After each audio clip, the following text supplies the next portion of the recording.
বেলা যে হয়ে গেল, উঠবে কখন? সেই সন্ধেবেলা নাকি? থামো না গিন্নি, আজ আমি বাজার বা রাজ দরবার কোথাও যাব না। আমার জ্বর এসেছে। কি জ্বর?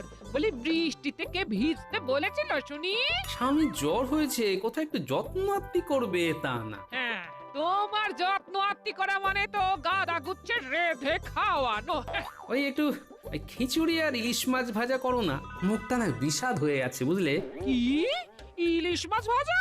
খাওয়াচ্ছি, তোমায় খাওয়াচ্ছি ইলিশ মাছ।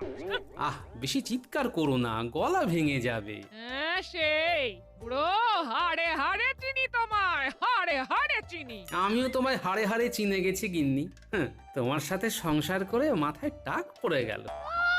যত সব। আমি বাজি ধরে বলতে পারি গিন্নি, গোটা কৃষ্ণনগর রাজ্যে তুমি হলে সর্বসেরা রাঁধুনি। সত্যি বলছো?